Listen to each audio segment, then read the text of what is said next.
जय हिंद दोस्तों, वेलकम इन स्टडी जी यूपी बीएड एंट्रेंस एग्जाम 2022 के अंतर्गत आज इस सेशन में हम हिंदी के टॉप महत्वपूर्ण प्रश्नों को देखेंगे जो आपकी परीक्षा के लिए अति महत्वपूर्ण है। और इसमें ऐसे प्रश्नों को शामिल किया गया है जो हमेशा परीक्षा में लगातार पूछा जाता रहा है। इसलिए इस वीडियो को अंत तक जरूर देखें ताकि आप एक सरकारी सीट अवश्य प्राप्त कर सकें। ऐसे ही आशाओं के साथ आप चैनल को लाइक सब्सक्राइब अवश्य जरूर करें। तो आइए स्टार्ट करते हैं प्रश्नों की सीरीज। तो क्वेश्चन नंबर 51 देखते हैं कि सामिस का विलोम शब्द क्या होगा। सामिस का जो विलोम शब्द होगा दोस्तों वे होगा आमिस। अगला प्रश्न है कि गमन का विलोम शब्द क्या होगा। तो गमन का जो विलोम शब्द होगा वे होगा आगमन। अगला क्वेश्चन देखते हैं सम्मुख। सम्मुख का विलोम शब्द क्या होगा। तो सम्मुख का जो विलोम शब्द होगा वे होगा विमुख। नेक्स्ट क्वेश्चन देखते हैं सुकारात। सुकारात का विलोम शब्द क्या होगा। तो सुकारात का जो विलोम शब्द होगा वे होगा अकारत। अगला क्वेश्चन है कि अगानत। अगानत का विलोम शब्द है तो जो अगानत का विलोम शब्द होगा वे होगा आपका आगत। क्या होगा दोस्तों, आगत। नेक्स्ट क्वेश्चन है कि उपमान। उपमान का विलोम शब्द क्या होगा। तो जो उपमान का विलोम शब्द होगा वे होगा उपमेय। क्या होगा दोस्तों, उपमेय। नेक्स्ट क्वेश्चन है कि मौन। मौन शब्द का विलोम शब्द क्या होना चाहिए। तो मौन का विलोम शब्द होगा आपका मुखर। नेक्स्ट क्वेश्चन है कि सत्य बोलो मगर कटु सत्य मत बोलो। यह किस प्रकार का वाक्य है। तो ये वाक्य आपका होगा संयुक्त वाक्य। नेक्स्ट क्वेश्चन देखते हैं जब तक वह घर पहुंचा तब तक उसके पिताजी जा चुके थे। यह वाक्य किस प्रकार का है। तो ये वाक्य जो होगा वे होगा मिश्रित वाक्य। मिश्रित प्रकार का ये वाक्य होगा। अगला क्वेश्चन देखते हैं व्यवहार में तुम बिल्कुल वैसे ही हो जैसे तुम्हारे पिताजी में वाक्य का प्रकार है। तो इसमें किस प्रकार का वाक्य है। तो इसका जो सही उत्तर होगा वे मिश्र वाक्य या मिश्रित वाक्य। अगला क्वेश्चन है कि क्रिया के साधन को बताने वाला शब्द कहलाता है। तो क्रिया के साधन को बताने वाला शब्द क्या कहलाता है। तो वे कहलाता है करण कारक। तो इसका सही उत्तर हो जाएगा करण कारक। अगला प्रश्न है कि से विभक्ति किस प्रकार की कारक की है। तो से विभक्ति किस प्रकार की कारक है। तो से विभक्ति जो होता है वे करण कारक कहलाता है। अगला प्रश्न देखते हैं कि अपादान। अपादान कारक की विभक्ति है। तो अपादान कारक कौन सी विभक्ति है। तो अपादान कारक जो है वे से और अलग एक ही विभक्ति है। अगला क्वेश्चन देखते हैं वह चटाई पर बैठा है। इस वाक्य में कौन सा कारक है। तो इस वाक्य में दोस्तों जो कारक होगा वे होगा अधिकरण कारक। नेक्स्ट क्वेश्चन है कि मोहन घोड़े से गिर पड़ा। तो ये किस प्रकार का कारक है। तो ये जो कारक होगा वे अपादान कारक होगा। तो जहाँ कोई किसी वस्तु से अलग होता है तो वे क्या कहलाएगा, अपादान कारक। क्योंकि मोहन घोड़े से गिर पड़ा तो मोहन घोड़े से क्या हो रहा है, इसमें अलग हो जा रहा है, तो इसे कहा जाएगा अपादान कारक। नेक्स्ट क्वेश्चन है कि वृक्ष पत्ते से गिरते हैं। तो इसमें भी देखिए वृक्ष पत्ते से क्या हो रहे हैं, अलग हो रहे हैं, तो ये क्या कहलाएगा, ये कौन सा कारक चिन्ह कहलाएगा। तो ये कारक चिन्ह आपका अपादान कारक कहलाएगा। नेक्स्ट प्रश्न है के लिए किस कारक का चिन्ह है। तो जो के लिए है वे आपका संप्रदान कारक का चिन्ह है। नेक्स्ट क्वेश्चन देखते हैं कि कारक के कितने भेद होते हैं। तो जो कारक के भेद होते हैं वे होते हैं 8। कारक के 8 भेद होते हैं। नेक्स्ट प्रश्न है कि जलमग्न में कौन सा कारक है। तो जलमग्न में जो कारक है वे कारक है आपका अधिकरण। नेक्स्ट क्वेश्चन है कि जलधारा। जलधारा में कारक होगा। तो जलधारा में कौन सा कारक होगा। तो जलधारा में आपका सही उत्तर हो जाएगा संबंध कारक। अगला क्वेश्चन है कि देवेंद्र में कौन सी संधि है। तो देवेंद्र में जो संधि है आपकी वे है आपकी गुण संधि। तो इसका सही उत्तर हो जाएगा गुण संधि। नेक्स्ट प्रश्न है कि निस्सार। निस्सार का सही संधि विच्छेद होगा। तो इसका सही संधि विच्छेद क्या होना चाहिए। तो इसका सही संधि विच्छेद होगा दोस्तों नीह प्लस सार। नीह प्लस सार क्या कहलाएगा, निस्सार। अगला क्वेश्चन है कि ग्रीस, इंपॉर्टेंट क्वेश्चन है, ग्रीस का संधि विच्छेद होगा। तो ग्रीस का संधि विच्छेद क्या होना चाहिए। तो ग्रीस का संधि विच्छेद होगा आपका ग्री प्लस ईस। तो ये ग्रीस कहलाएगा।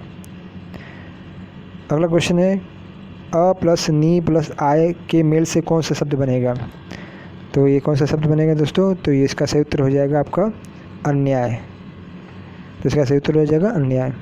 अगला क्वेश्चन है कि परिच्छेद, परिच्छेद में कौन सी संधि है? तो इसका सही उत्तर हो जाएगा परिच्छेद में आपका व्यंजन संधि होगा। अगला क्वेश्चन देखते हैं कि निश्चल, निश्चल में कौन सी संधि है? तो निश्चल में जो संधि होगी वे आपकी कहलाएगी विसर्ग संधि। अगला क्वेश्चन देखते हैं जगन्नाथ, ये बहुत इंपॉर्टेंट क्वेश्चन है, हमेशा परीक्षा में पूछा जाता है।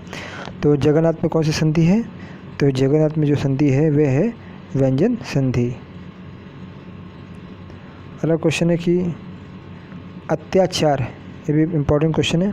अत्याचार का संधि विच्छेद होगा, तो अत्याचार का जो संधि विच्छेद होगा वे आपका कहलाएगा अति प्लस आचार, ये अत्याचार कहलाता है। अगला क्वेश्चन है कि संतोष का संधि विच्छेद क्या होना चाहिए? तो संतोष का जो संधि विच्छेद होगा ये होगा सम प्लस तोष। अगला क्वेश्चन है कि सप्तऋषि का संधि विच्छेद क्या होगा? ये प्रश्न तो अधिकतर परीक्षा में पूछा जा चुका है। तो सप्तऋषि का संधि विच्छेद जो होगा वह होगा आपका सप्त प्लस ऋषि। अगला क्वेश्चन है कि प्रत्येक में कौन सा समास है? ये भी इम्पोर्टेंट क्वेश्चन है। तो प्रत्येक में कौन सा समास होगा? तो प्रत्येक में जो आपका समास होगा वह होगा अव्ययीभाव समास। अगला क्वेश्चन है कि विशेषण और विशेष के योग से कौन सा समास बनता है?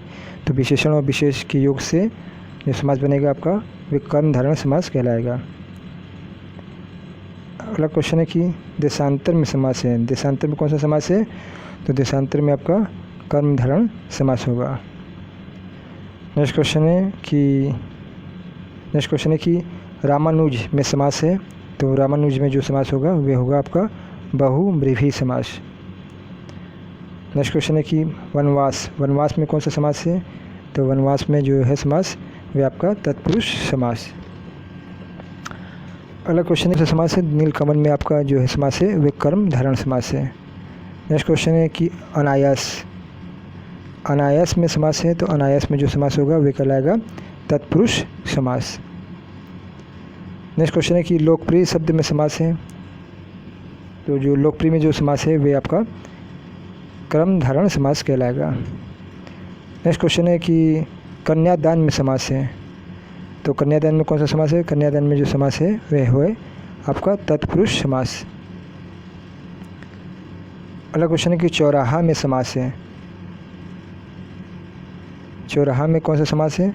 तो चौराहा में जो समास कहलाएगा वह आपका द्विगु समास होगा। नेक्स्ट क्वेश्चन है कि महिष का संधि विच्छेद होगा, इंपॉर्टेंट क्वेश्चन है, वेरी इंपॉर्टेंट। महिष का संधि विच्छेद जो होगा वह कहलाएगा मही प्लस ईस। अगला क्वेश्चन है कि शुभेच्छा का संधि विच्छेद होगा, तो शुभेच्छा का संधि विच्छेद कहलाएगा आपका शुभ प्लस इच्छा, ये कहलाएगा शुभेच्छा। नेक्स्ट क्वेश्चन है कि भानुदय, भानुदय का संधि विच्छेद बताइए, ये भी इंपॉर्टेंट है आपके लिए। तो भानुदय का संधि विच्छेद जो होगा वह होगा भानु प्लस उदय, तो ये भानुदय हो जाएगा। अगला क्वेश्चन है कि नवोड़ा, नवोड़ा का संधि विच्छेद क्या होगा? तो नवोड़ा का संधि विच्छेद होगा नव प्लस उड़ा। अगला क्वेश्चन है कि पावक, ये इंपॉर्टेंट क्वेश्चन है आपका। पावक का संधि विच्छेद होगा, तो पावक का संधि विच्छेद जो होगा वह होगा पो प्लस अक। नेक्स्ट क्वेश्चन है दुष्चरित, दुष्चरित का संधि विच्छेद होगा, तो दुष्चरित का जो संधि विच्छेद होगा वह होगा दुह प्लस चरित, ये दुष्चरित कहलाएगा।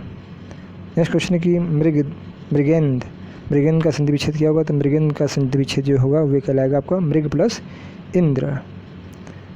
नेक्स्ट क्वेश्चन है सुरेंद्र, ये भी हमसे पूछा जाता है, इंपॉर्टेंट है आपके लिए। तो सुरेंद्र का संधि विच्छेद जो होगा वह कहलाएगा सूर प्लस इंद्र। नेक्स्ट क्वेश्चन है सदाचार, ये भी इंपॉर्टेंट है। तो सदाचार जो है का संधि विच्छेद क्या होगा? सदाचार का संधि विच्छेद कहलाएगा आपका सत प्लस आचार। नेक्स्ट और लास्ट क्वेश्चन है कि महेंद्र, इंपॉर्टेंट क्वेश्चन है, महेंद्र का संधि विच्छेद क्या होगा? तो महेंद्र का जो संधि विच्छेद होगा महा प्लस इंद्र। तो आपने दोस्तों देखा कि हिंदी से रिलेटेड इंपॉर्टेंट क्वेश्चन को, जो टॉप क्वेश्चन थे, जो आपकी परीक्षा की दृष्टि से अति महत्वपूर्ण हो जाते हैं। इस चैनल पे हमारे और अन्य वीडियो हैं यूपी बीएड से संबंधित, उसको भी जाके आप विजिट करके देखें। हिंदी से रिलेटेड है, सोशल साइंस से रिलेटेड है, विज्ञान और कंप्यूटर से भी है, तो उसको एक बार ज़रूर देख लें परीक्षा देने से पहले। तब तक के लिए आपका दिन शुभ हो। धन्यवाद।